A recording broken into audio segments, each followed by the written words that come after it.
Hello students. Preparation circle channel पर आप सभी का स्वागत है। आज हम एनसीईआरटी क्लास 10th इंग्लिश का chapter 3 two stories about flying का part 1 his first flight written by Liam O'Flaherty को पढ़ेंगे और इसको लाइन बाय लाइन समझेंगे। इसमें एक छोटा समुद्री पक्षी उड़ने से डरता है, वह अपने डर पर किस प्रकार विजय प्राप्त करता है, तो इस चैप्टर में यही बताया गया है। तो चलिए इसको स्टार्ट करते हैं। His first flight. The young seagull was alone on his ledge. The young seagull was alone on his ledge. छोटा समुद्री पक्षी अपनी बाहर निकली हुई चट्टान पर अकेला था। His two brothers and his sisters had already flown away the day before. उसके दो भाई और बहन पहले ही दिन उड़ान भरकर जा चुके थे। He had been afraid to fly with them. वह उनके साथ उड़ने से डरता था।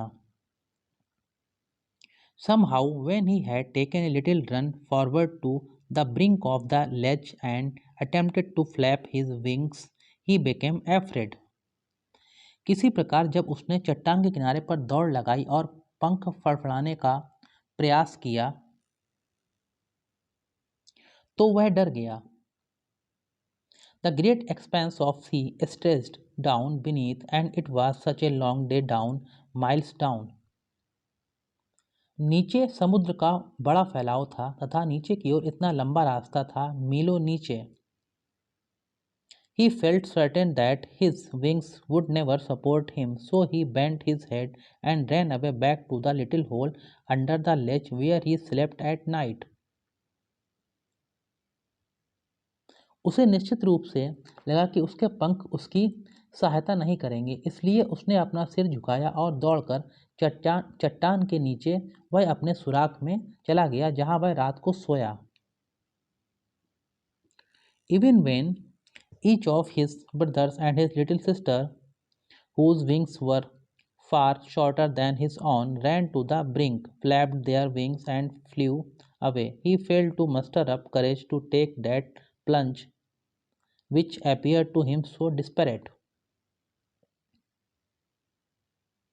जबकि उसके भाइयों और छोटी बहन के पंख उसके पंखों से छोटे थे, भागकर किनारे तक गए, उन्होंने पंख फड़फड़ाए तथा उड़ गए, लेकिन वह डुबकी लगाने का साहस नहीं जुटा सका, जो कि उसे इतना निराशाजनक प्रतीत हो रहा था।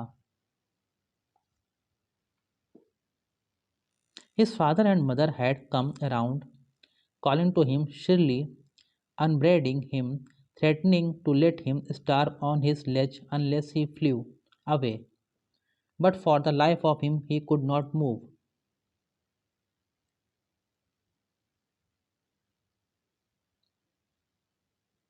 उसके माता पिता तेज आवाज में चहचहाते हुए उसे डांटते हुए आए थे। उसे उन्होंने तब तक भूखा रखने की धमकी दी जब तक वह नहीं उड़ेगा, लेकिन अपने जीवन को बचाने के लिए वह हिल नहीं सका।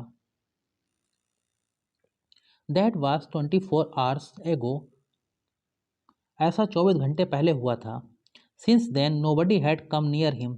तब से उसके पास कोई नहीं आया।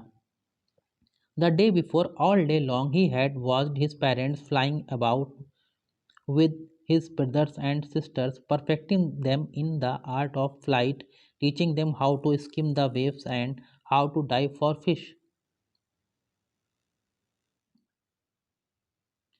एक दिन पहले पूरे दिन भर उसके माता पिता और अपने भाइयों व बहन के साथ उड़ते हुए देखा था। वे उन्हें उड़ने की कला में निपुणता प्राप्त करने, लहरों पर तैरने तथा मछली पकड़ने के लिए डुबकी लगाने की शिक्षा दे रहे थे। He had, in fact, seen his older brother catch his first herring and devour it standing on a rock, while his parents circled around raising a proud cackle. वास्तव में उसने अपने बड़े भाई को उसकी प्रथम हैरिंग मछली पकड़ने और उसे निगलते हुए देखा था। वह चट्टान पर खड़ा था, जबकि उसके माता पिता गर्व से कूकते हुए चारों ओर चक्कर लगा रहे थे। And all the morning the whole family had walked about on the big plateau midway down the opposite cliff, taunting him with his cowardice. और सारी सुबह उसका पूरा परिवार उसकी कायरता की हंसी उड़ाते हुए सामने वाले चट्टान के बीच में चल रहा था। The sun was now ascending the sky, blazing on his ledge that faced the south. अब सूर्य आकाश में ऊपर चढ़ रहा था, उसकी चट्टान जिसका मुंह दक्षिण की ओर था। He felt the heat because he had not eaten since the previous nightfall. उसने गर्मी महसूस की क्योंकि उसने पहली रात से कुछ नहीं खाया था। The sun was now ascending the sky, blazing on his ledge that faced the south. He felt the heat because he had not eaten since the previous nightfall. अब सूर्य आकाश में ऊपर चढ़ रहा था, उसकी चट्टान जिसका मुंह दक्षिण की ओर था पर तेज धूप थी। उसने गर्मी महसूस की क्योंकि उसने पहली रात से कुछ नहीं खाया था। He stepped slowly out to the brink of the ledge and standing on one leg with the other leg hidden under his wing, he closed one eye, then the other, and pretended to be falling asleep. वह धीरे से चट्टान के किनारे पर गया और एक टांग को पंखों के नीचे छुपाकर एवं दूसरी टांग पर खड़े होकर उसने अपनी एक आंख मूंद ली और फिर दूसरी, और उसने सोने का बहाना किया। Still they took no notice of him. फिर भी उसकी ओर कोई ध्यान नहीं दिया। He saw his two brothers and his sister lying on the plateau, dozing with their heads sunk into their necks. उसने अपने भाइयों तथा बहन को अपनी गर्दनों में सिर छुपाकर पठार पर ऊँघते हुए देखा था।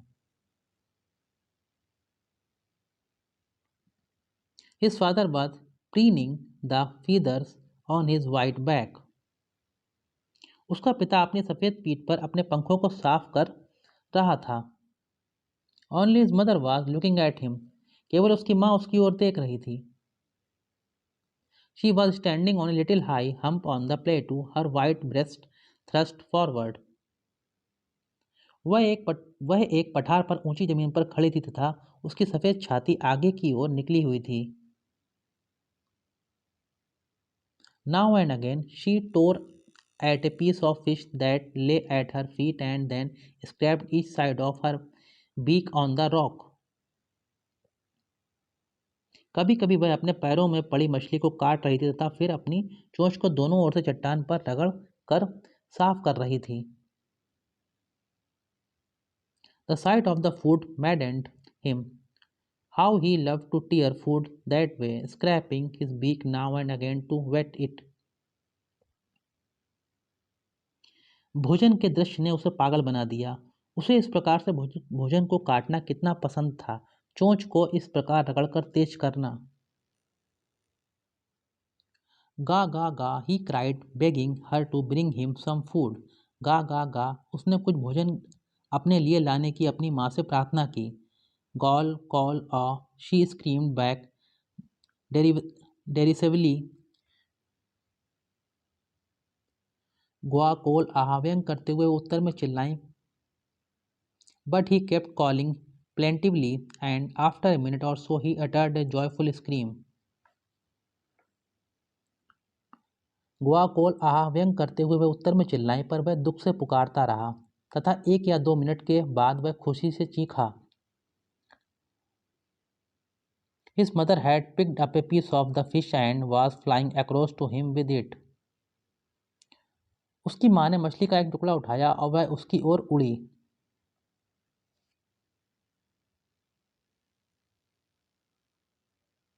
He leaned out eagerly, tapping the rock with his feet, trying to get nearer to her as she flew across.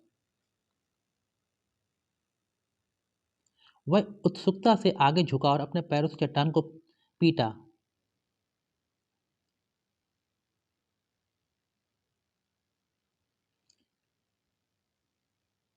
But when she was just opposite to him, she halted, her wings motionless, the piece of fish in her beak almost within reach of his beak.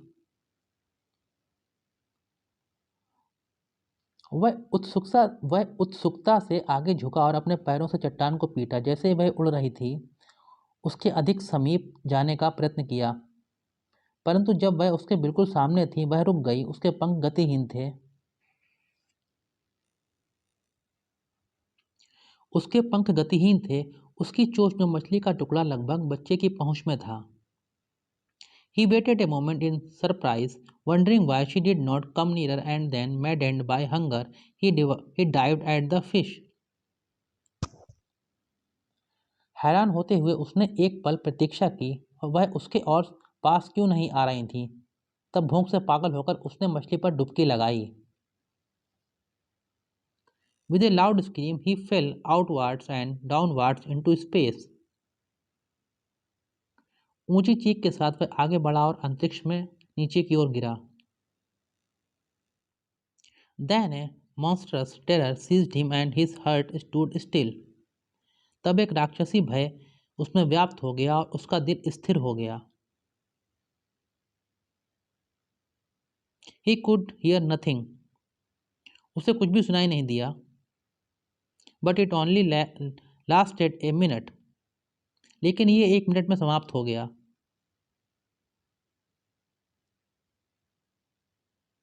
The next moment he felt his wings spread outward. अगले ही क्षण उसने अपने पंखों को फैले हुए महसूस किया। The wind rushed against his breast feathers, then under his stomach and against his wings. हवा उसकी छाती के महीन बालों से टकराई, तब उसके पेट के नीचे और पंखों के नीचे हवा महसूस की। He could feel the tips of his wings cutting through the air. उसने अपने पंखों के किनारे पर हवा कटती हुई महसूस की। He was not falling headlong now. अब वह सिर के बल नहीं गिर रहा था। He was soaring gradually downwards and outwards. वह धीरे धीरे नीचे की ओर तथा बाहर की ओर उड़ रहा था। He was no longer afraid.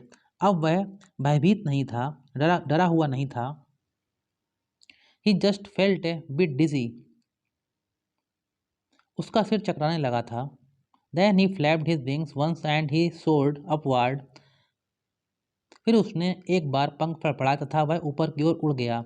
गा गा गा गा, call call ah, his mother swooped past him, her wings making a loud noise. गा गा गा गवा कोल आह, उसकी माँ अपने पंखों से तेज शोर करते हुए गुजरी।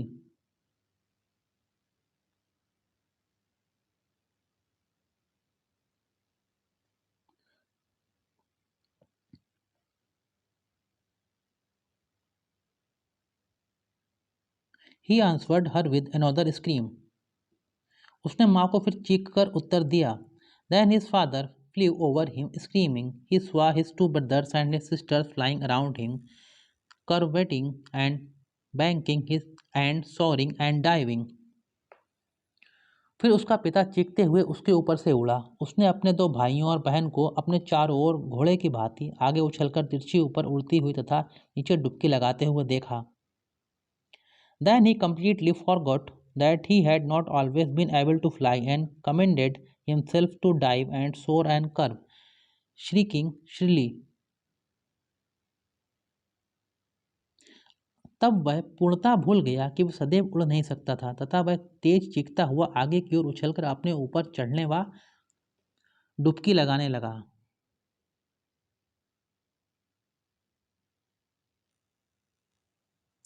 He was near the sea now, flying straight over it, facing straight out over the ocean. अब वह समुद्र के पास था, ठीक उसके ऊपर से वह उड़ रहा था।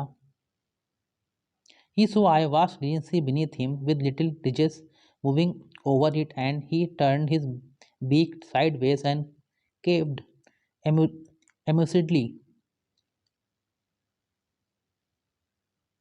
उसने विशाल हरा समुद्र अपने नीचे देखा तथा छोटे छोटे टीले उस पर तैर रहे थे और उसने अपनी चोंच को दोनों ओर घुमाया तथा खुश होकर काय काय करने लगा।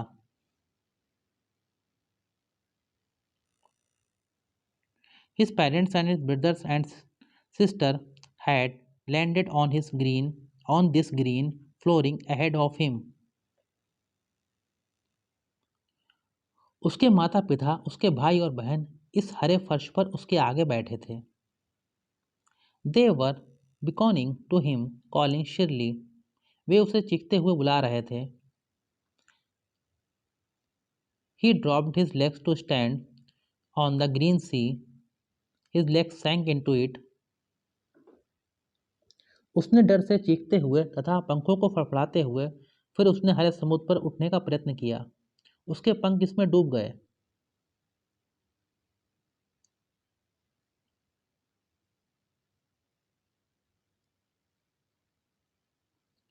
He dropped his legs to stand on the green sea. His legs sank into it. He screamed his fright and attempted to rise again, flapping his wings. वह भय से चिल्लाया और अपने पंखों को फड़फड़ाते हुए फिर से ऊपर उठने का प्रयत्न किया.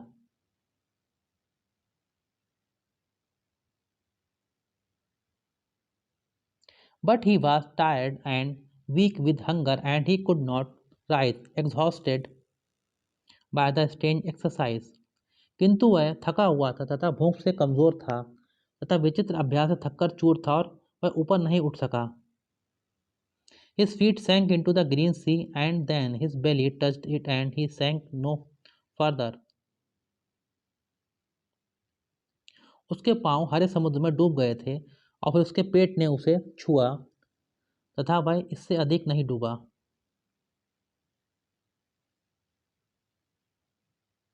He was floating on it, and around him his family was screaming, praising him, and their beaks were offering him scraps of dogfish. He had made his first flight.